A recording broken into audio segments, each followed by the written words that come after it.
went to Russia 3 times to look at buying a refurbished ICBM. I can tell you it was very weird going there in late 2001, 2002, going to the Russian rocket forces and saying, I'd like to buy 2 of your biggest rockets, but you can keep the nuke. What is the most useful thing that what could I say that could actually be helpful or useful to you in the future? I thought I'd perhaps tell the story of how I sort of came to be here. How did some of these things happen? And maybe there's some lessons there, because I often find myself wondering, how did this happen? When I was young, I didn't really know what I was going to do when I got older. People kept asking me, but then eventually I thought that the idea of inventing things would be really cool. And the reason I thought that was because I read a quote from Arthur C. Clarke, which said that a sufficiently advanced technology is indistinguishable from magic, and that's really true.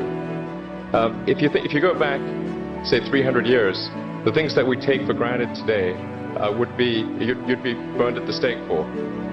Being able to fly, that's crazy. Being able to see over long distances, being able to communicate, having effectively with the internet a group mind of sorts, and having access to all the world's information instantly from almost anywhere on the earth. This is stuff that really would be magic, that would be considered magic in times past. In fact, I think it actually goes beyond that, because there are many things that we take for granted today that weren't even imagined in times past. They weren't even in the realm of magic. So it actually goes beyond that. So I thought, well, if I can do some of those things, basically if I can advance technology, then that's like magic, and that would be really cool.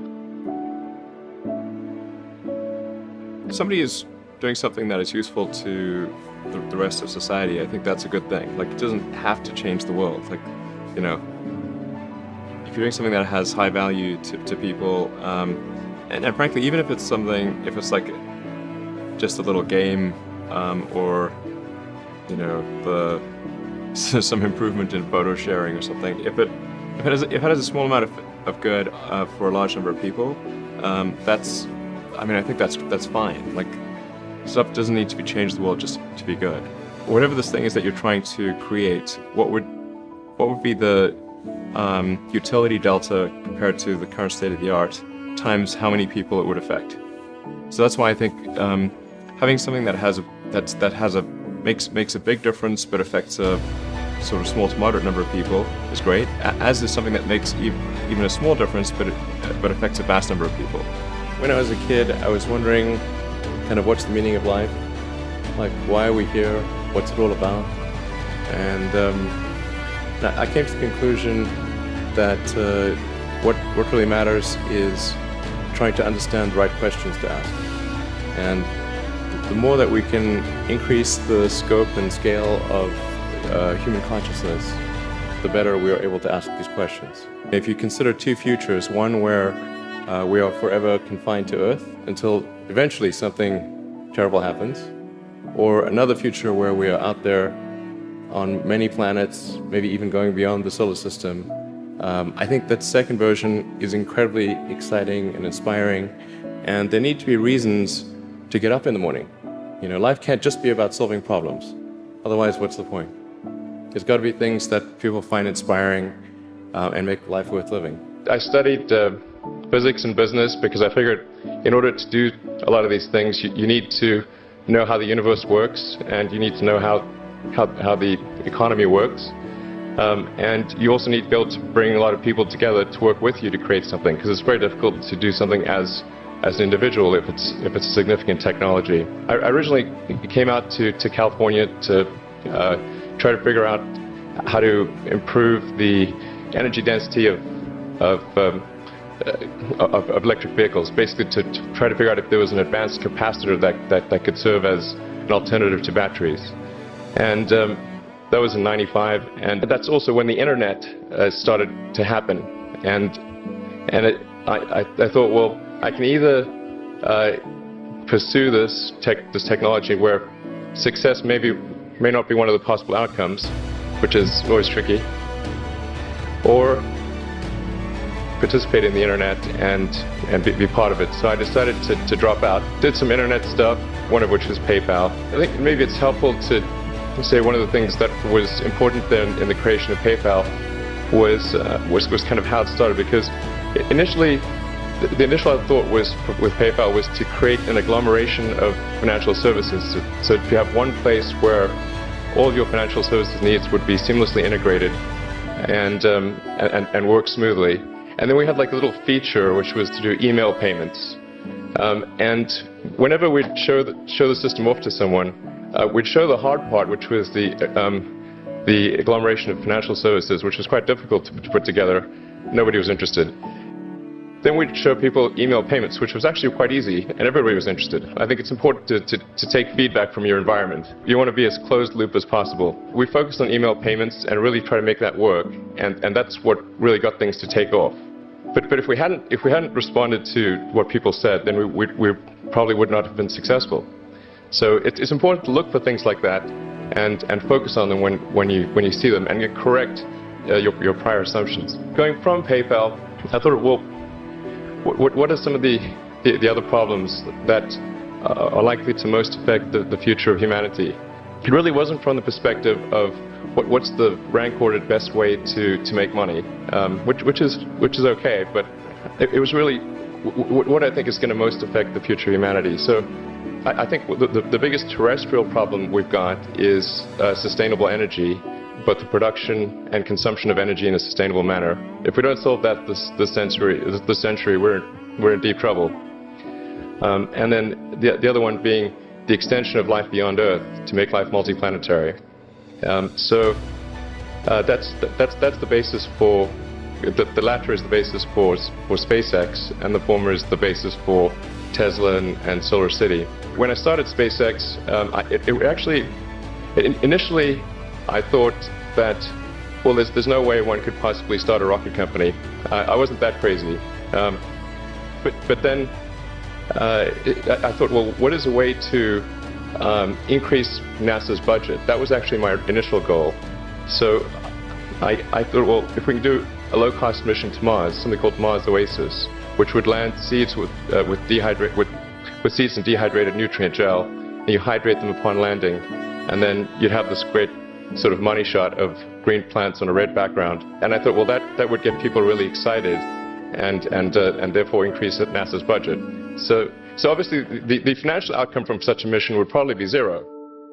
I gave basically both SpaceX and Tesla from the beginning a probability of less than 10% of likely to succeed.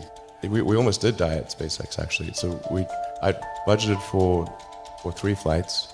I mean, technically, I did have a plan where I had the money from PayPal. I had like about 180 million from PayPal.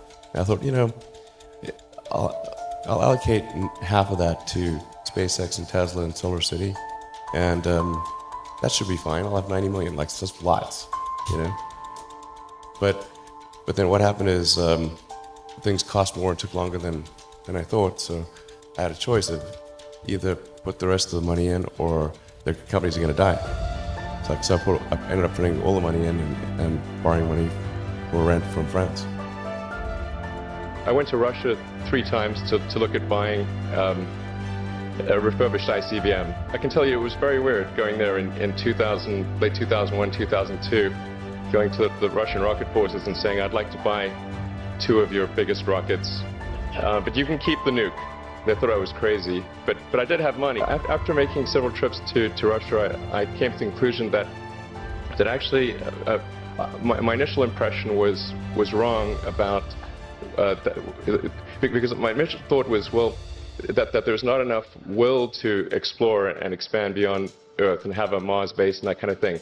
But I came to the conclusion that was wrong.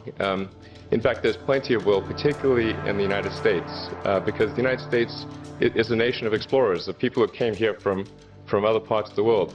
I think the United States is really a distillation of the spirit of human exploration. So after my 3rd trip, I said, okay, well, what we really need to do here is try to solve the space transport problem, and started SpaceX. This was against the advice of pretty much everyone I talked to. One friend made me sit down and watch a bunch of videos of rockets blowing up. Let me tell you, he wasn't far wrong. It was tough going there in the beginning because I'd never built anything physical. I mean, I'd built like little model rockets as a kid and that kind of thing, but I'd never had a company that built anything physical. So I had to kind of figure out how to do all these things and bring together the right team of people. We did all that and then failed 3 times. It was tough going. Because the thing about a rocket is that the passing grade is 100%. You don't get to actually test the rocket in the real environment that it's going to be in. So I think the best analogy for rocket engineering is like if you want to create a really complicated bit of software, you can't run the software as an integrated whole, and you can't run it on the computer it's intended to run on. But the first time you put it all together and run it on that computer, it must run with no bugs. The first launch, I was picking up bits of rocket near the launch site. It was a bit sad. We learned with each successive flight, and were able to, eventually with the 4th flight in 2008, reach orbit. And that was also with the last bit of money that we had. So we got the Falcon 1 to orbit, and then began to scale that up to the Falcon 9, which is about an order of magnitude more thrust. It's around 1 million pounds of thrust. And we managed to get that to orbit, and then developed Dragon spacecraft, which recently was able to dock and return to Earth from the space station. It's a huge relief. Still can't quite believe it actually happened. But there's a lot more that must happen beyond this in order for humanity to become a spacefaring civilization, ultimately a multi-planet species. And that's something I think it's vitally important, and I hope that some of you will participate in that, either at SpaceX or at other companies, because it's just really one of the most important things for the preservation and extension of consciousness. I mean, it's worth noting, as I'm sure people are aware, that the Earth has been around for 4 billion years, and civilization, at least in terms of having writing, has been around for 10,000 years, and that's being generous. So it's really it's somewhat of a tenuous existence that civilization and consciousness, as we know it, has been on Earth. And I think I'm actually fairly optimistic about the future of Earth. So I don't want to sort of people to have the wrong impression that I think we're all about to die. I think things will most likely be okay for a long time on Earth, but not for sure, but most likely.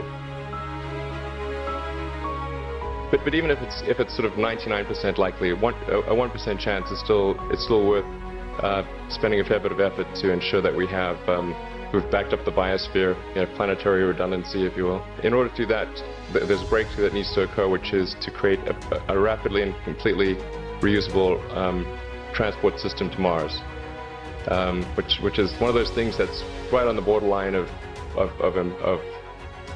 impossible. But that's sort of the thing that we're going to try to achieve there with SpaceX. On the Tesla front, the goal with Tesla was really to try to show that what electric cars can do, because people had the wrong impression. We had to change people's perception of an electric vehicle, because they used to think of it as something that was slow and ugly and had low range, kind of like a golf cart. So that's why we created the Tesla Roadster, to show that you can be fast, attractive, and long range. And it's amazing how, even though you can show that something works on paper, and the calculations are very clear, until you actually have the physical object and they can drive it, it doesn't really sink in for people. And so that I think is something worth noting. If you're going to create a company, the first thing you should try to do is create a working prototype. Everything looks great on PowerPoint. You can make anything work on PowerPoint. But if you have an actual demonstration article, even if it's in primitive form, that's much more effective for convincing people. So we made the Tesla Roadster, and now we're coming out soon with the Model S, which is a 4-door sedan. Because after we made the Tesla Roadster, people said, "Oh, sure. We always knew you could make a car like that. It's an expensive car, and it's low volume, and it's small, and all that. But you couldn't make a real car." Like, okay, fine, we got to make that too. But I think the overarching point I want to make is that you guys are the magicians of the 21st century. Don't let anything hold you back. Imagination is the limit, and go out there and create some magic.